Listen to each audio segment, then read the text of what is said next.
郎头，殿下，我是不是叮嘱过你？我说了，至少要给我留一个活口。你怎么全给我弄死了？本来这个是活捉的，没想到一个没看住，这个人就直接服毒死了。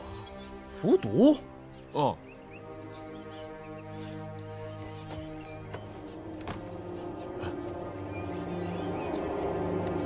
殿下，您看这令牌。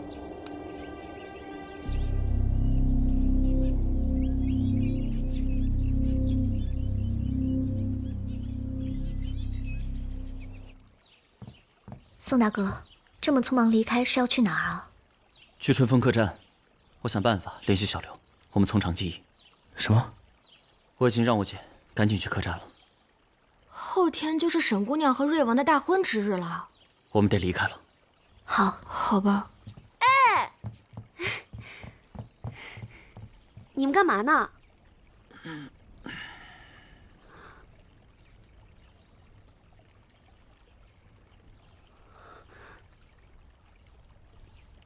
要走，也不跟我说一声。洗冤择物，旷宴失守，本源非礼。欲求君人无主死人，则委官定验。监官私信凭检验状推勘，何可疏略？宋词洗冤记录。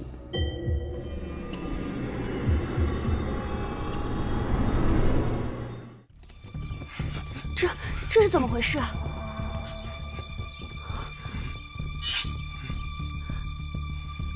姐，你这是干嘛？在别人家里住了那么多天，突然不告而别，的确不太好吧？小神婆，对不起了。对不起。要是没有猜错的话，阴兵借粮这个案子，真正的幕后黑手，就是你爹沈修灵吧？苏子，这种话不能乱说。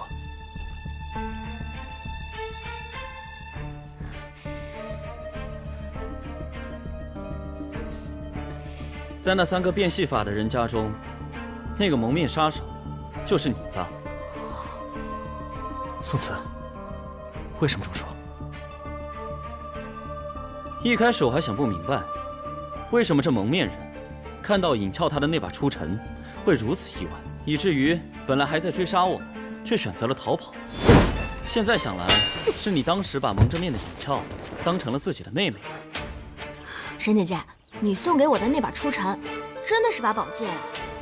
昨天那个人身手也不错，但他看到那把剑就不敢跟我打了。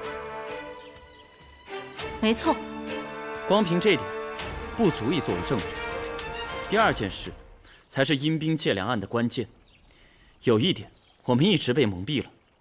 这出发的时候，所有粮食全部进了仓库，粮食原定初9送出，却改成了初10。但是为什么要将运粮的时间延到初10呢？如果要动手脚的话，应该是8月初9那天。我们以为是初9的时候粮食被冻的手脚，所以改了日期。但其实事实并不是这样的。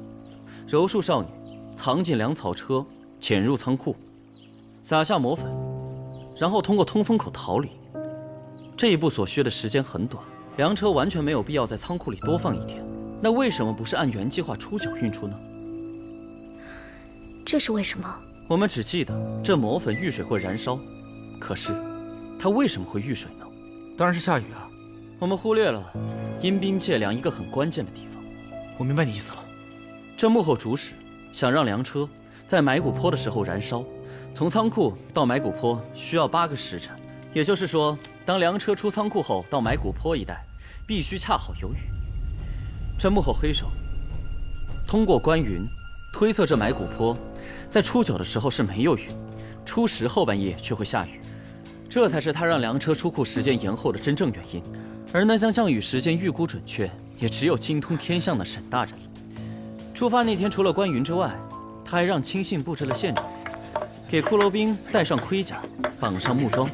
这些事后的东西需要隐藏起来，而他隐藏的最佳位置就是这里，沈府。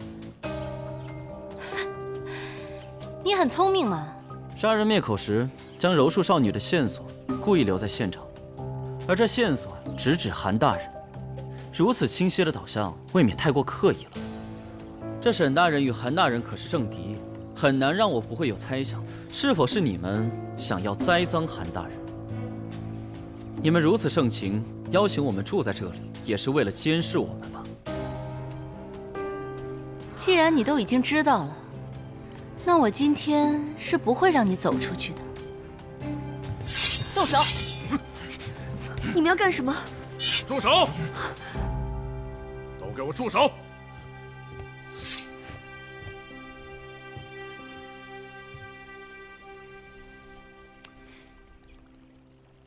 果然是英雄出少年，你说的没错，阴兵借粮这个案子，幕后的主谋的确就是我。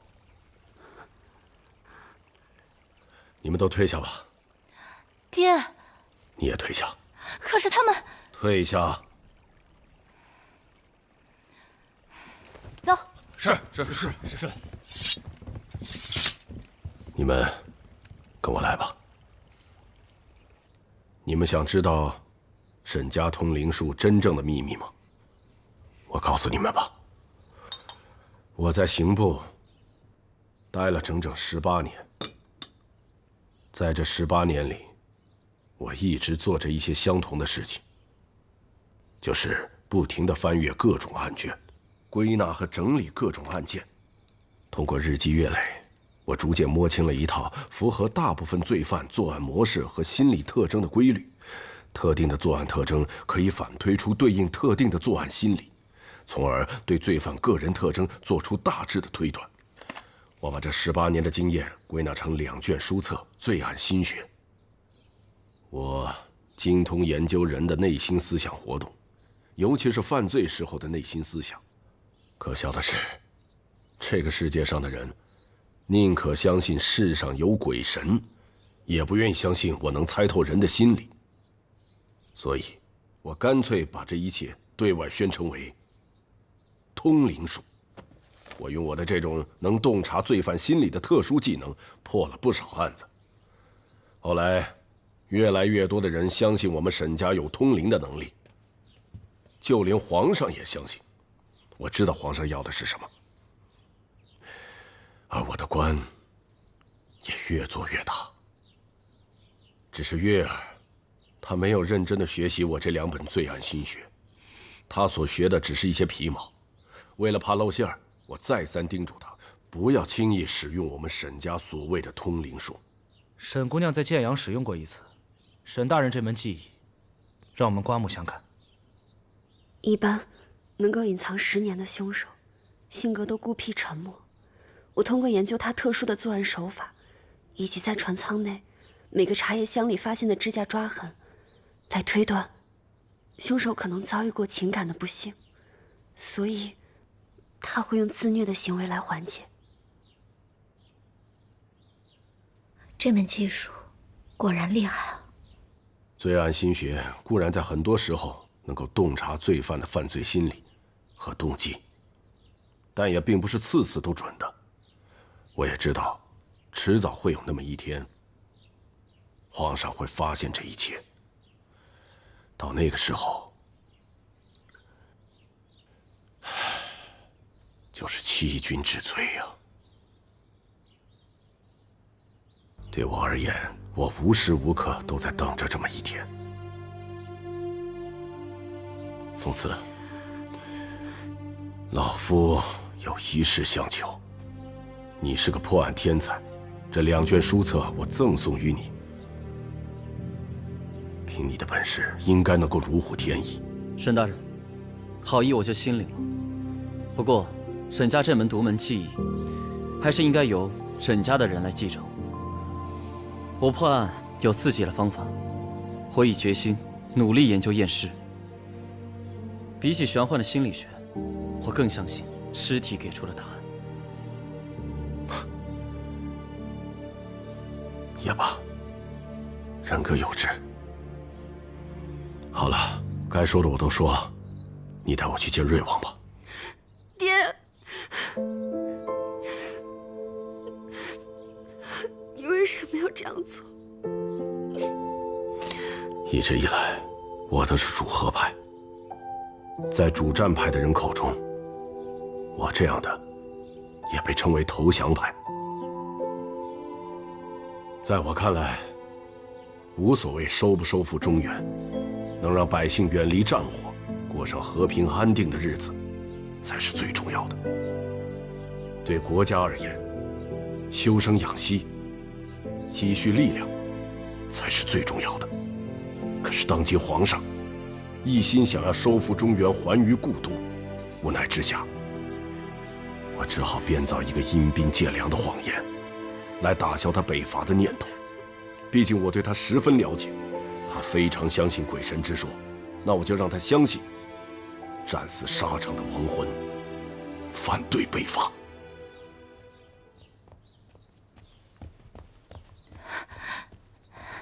爹，临安府的人已经打进后花园了。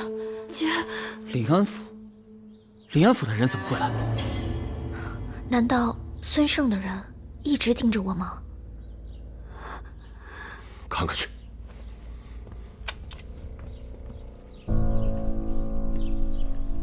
孙胜，你好大的胆子！沈修灵，是你好大的胆子吧？你自己做了什么不清楚吗？烧毁军粮，擅杀朝廷命官，欺君罔上，罪不可恕。给我拿下！慢着！哎，爹，我们跟他们拼了！菲儿，先退下。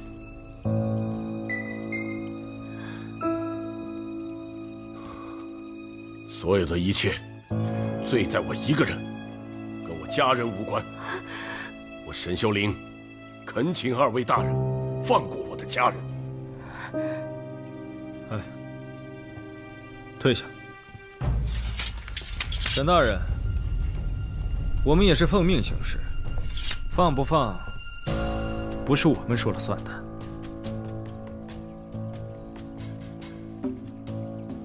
沈家罪孽深重，沈修灵，你的女儿就是你的帮凶。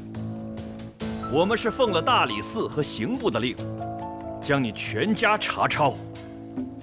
皇上那边，韩大人已经去请示了，相信圣旨很快就到了。不，沈姑娘对此事一无所知，为什么连她也要抓？我们也是奉命行事，动手！瑞王爷到！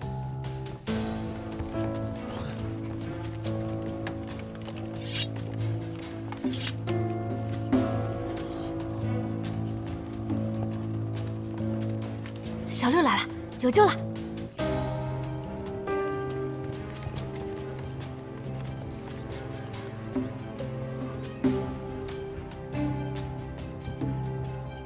末将见过瑞王。下官孙胜拜见瑞王。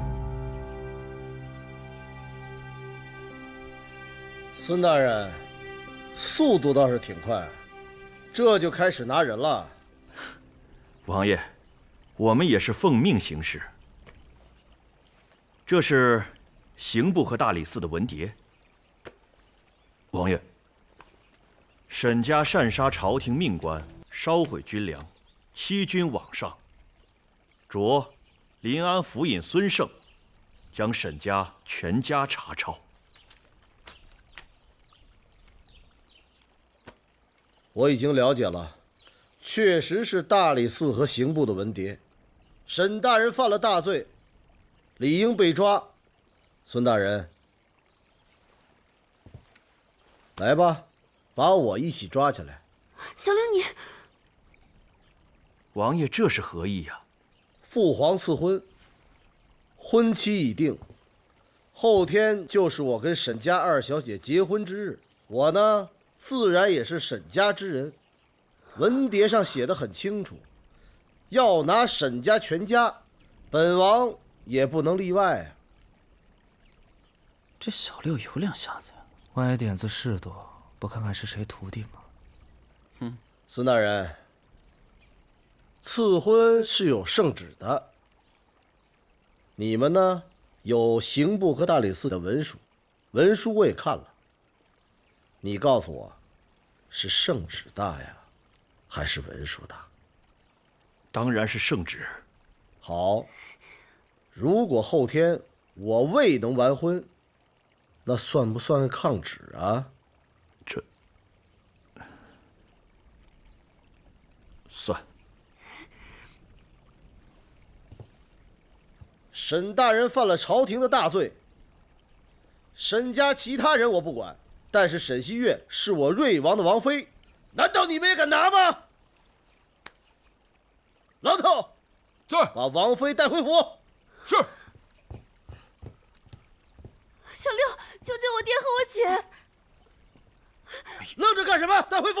走吧。姐，快走。爹。哼。爹。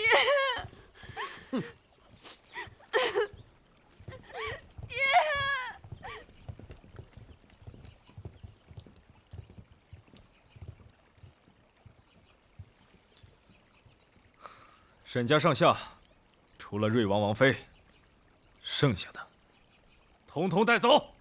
是。师傅，沈大人在大理寺全都承认了。全都承认了。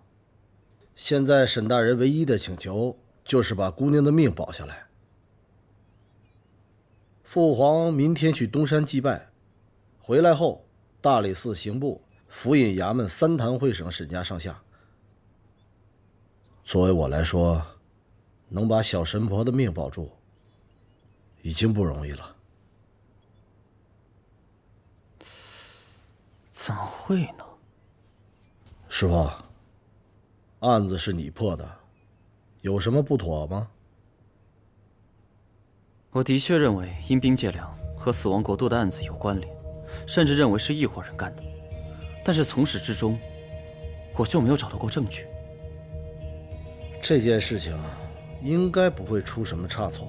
我的人是按照你的吩咐，提前埋伏到青龙道观，阻止了刺客的行刺。但是遗憾的是，没有留下活口。我们从刺客身上发现了沈家的令牌，还从他的身上翻出了一些药物。当时他们也是吃了此药才丧命的。你看看。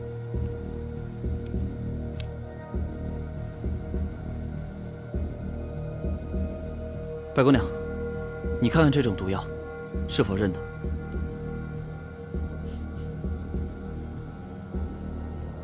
我最近太熟悉这个味道了，是纯度很高的马草。马草？马草就是死亡国度的重要证据。这些刺客拥有了马草，还拥有沈字的令牌，这件事儿应该不会出什么差错。有点刻意了，就跟那个柔术少女偏偏是江宁府的人一个道理。有点此地无银300两。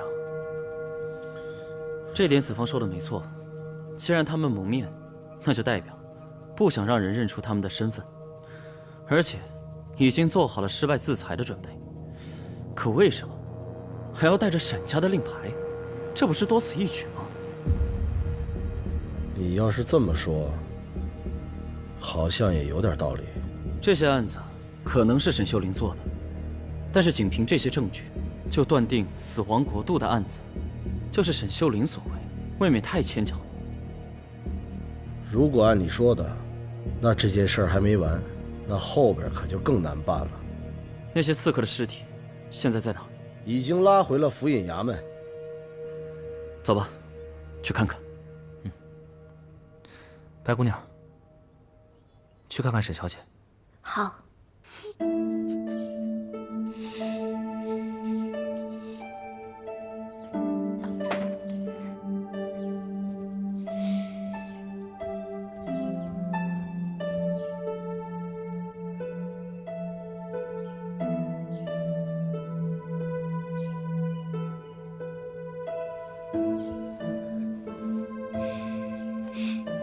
沈姑娘，我知道你现在很难过，但是不管怎么说，还是先吃点东西，身体要紧。你爹和姐姐现在还生死未卜，你千万不能倒下。对，我我现在要做点什么？我不能倒下。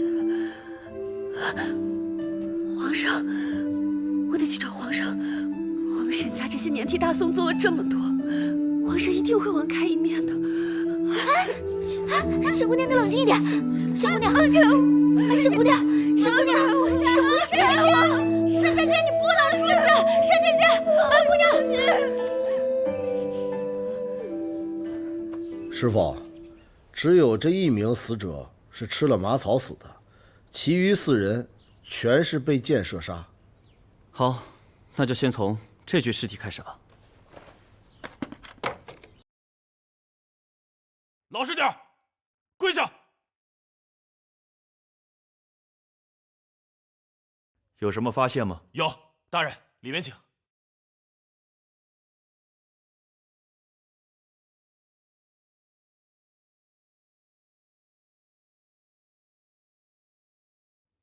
孙大人，我们在沈府查出了若干马草，这是邪教的画卷、四神兽图以及死亡之门。除此之外，大人，你看。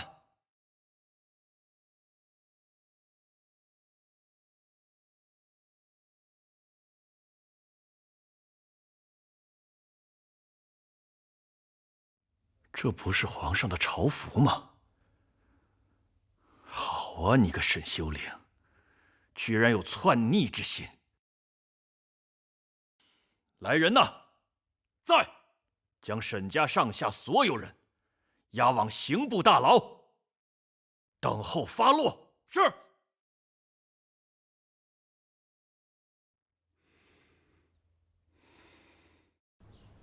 怎么样？这是白姑娘给我的银针，针头发黑，确实是中毒的现象。但我觉得，她不是死于马草，而是死于砒霜。这马草中掺杂了砒霜，这我就不明白了。砒霜完全可以让人直接死亡，为什么还要掺在马草里？这马草虽然有致幻的作用，但毒性不大，不会让人立即毙命。我明白了。马草是故意给我们看的。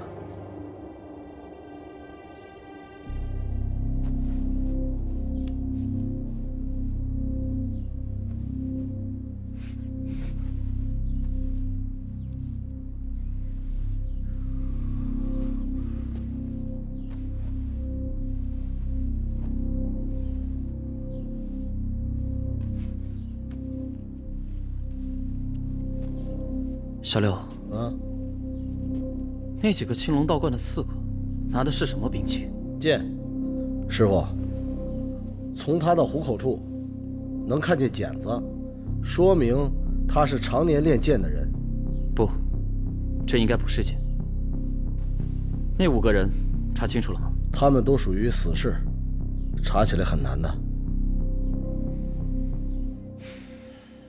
师傅，你是不是太多心了？阴兵借粮和死亡国度一样，背后的主谋都是沈修灵。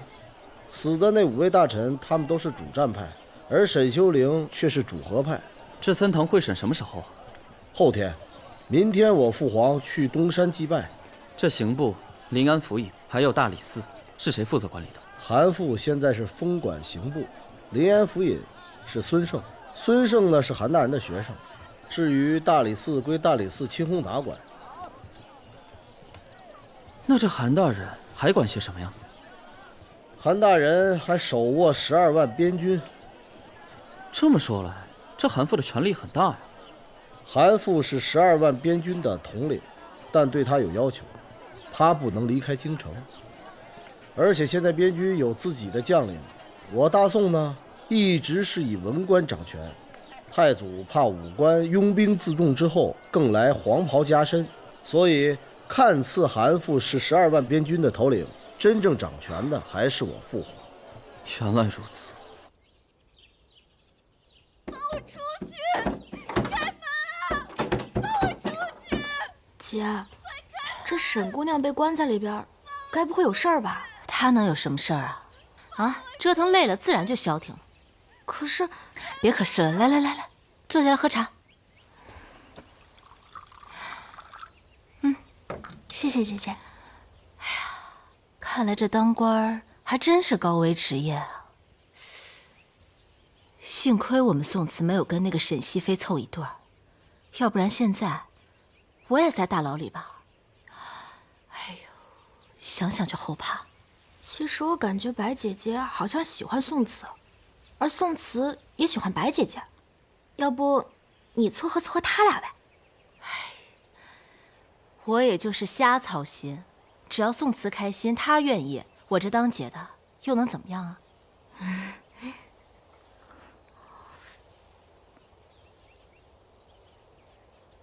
哎，姐，你看，你看，我说什么了？累了自然就消停了。瑞王殿下，宋公子，我是韩父韩大人家的管家，在此恭候多时了。有什么事吗？阴兵借粮和死亡国度这2个案子，宋公子立下很大的功劳，韩大人特设了酒宴，请2位前去一叙。酒宴就免了，我也备了宴席，你可以把韩大人请到我府上来，我师傅就别来回折腾了。这，没想到韩大人有这番好意，你回去禀报韩大人，我们马上就到。好，太好了，小的这就回。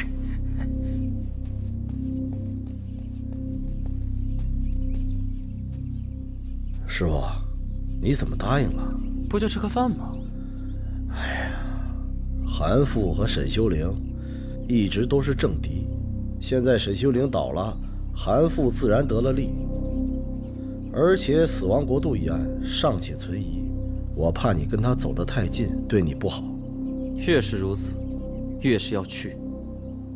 当时去沈家，不也是一样吗？菲儿，爹，苏将军，麻烦你告诉韩大人，他要我沈修灵的脑袋，我给他便是。所有的脏水我也全都接了。我只求放过我女儿。沈大人说什么话呢？韩大人和您同朝为官，跟您根本没什么私仇，又何来要您人头一说？要走。爹，菲儿，爹，菲儿，爹，菲。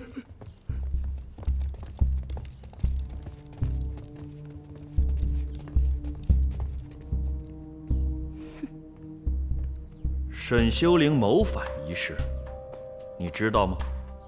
谋反？你们可真会扣屎盆子啊！只要你可以说出他的同党，我可以保你不死。不然，不仅你们父女要死，我想这谋反的事情，就连瑞王爷也保不住你的妹妹吧？我呸！好啊，不让你吃点苦头，我看你是不会招了。给我打！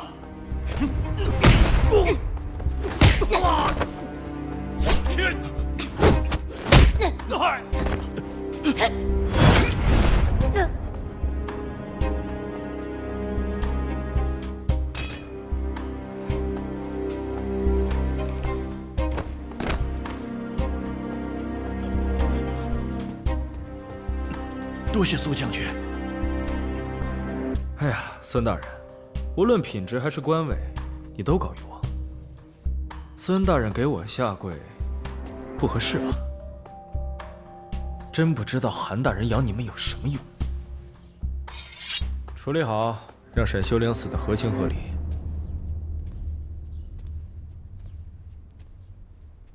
老夫真是没有看走眼，宋公子才智无双，真乃国家栋梁之才。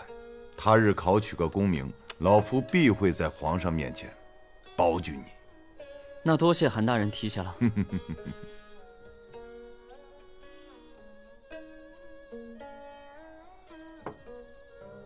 瑞王殿下礼贤下士啊，你和宋公子的事情，我都已经听说了。只是沈大人的事情，多多少少对殿下有些影响。这样，等皇上从东山回来，我亲自上到折子，请皇上免除殿下与沈家的婚约。韩大人，你日理万机，还为我操着心。沈家二小姐非常对我的胃口，这个婚约，我觉得挺好的。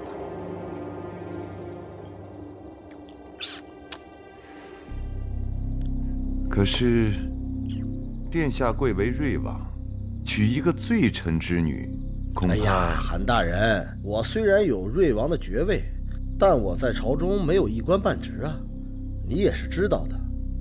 我三哥才是未来的皇上，我无异于皇位，我呢娶一个罪臣之女，刚刚好。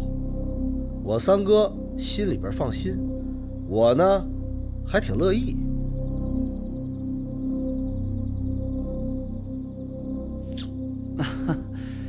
这韩大人的心意，瑞王大人是心领了，只不过感情之事嘛，还是合意为重，是吧？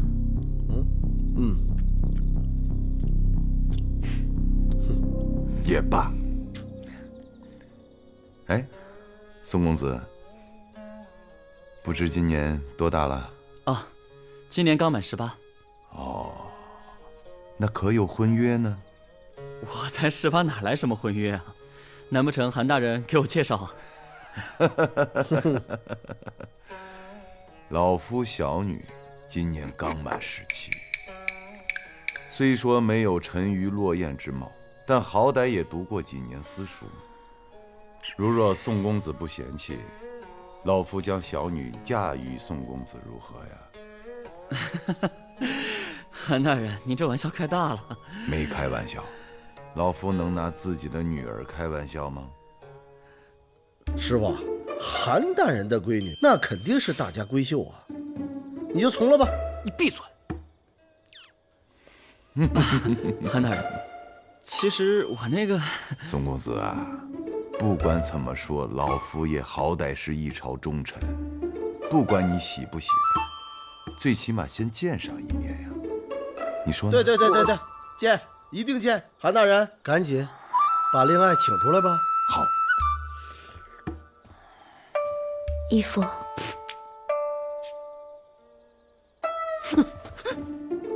白姑娘，这……不瞒两位，嫣儿是我10几年前收养的义女，说起来，她也是个苦命的孩子，父母都是被金兵所杀。这些年呢，我也一直把她当作亲生的女儿来照顾。既然雪烟和2位都是老相识了，那我这个提议不知是否妥当啊？义父，请恕嫣儿不愿意接受义父的安排，我还有些别的事，我先走了。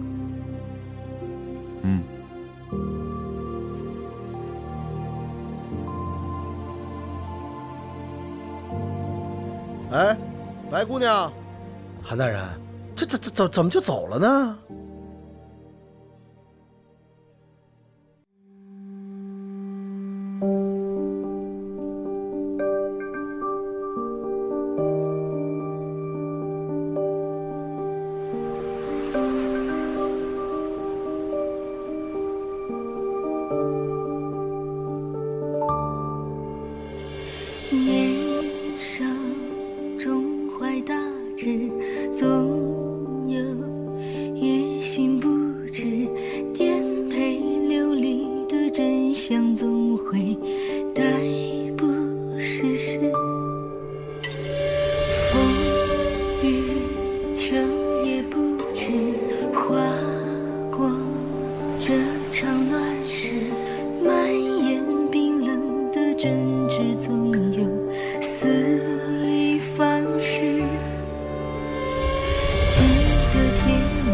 风驰海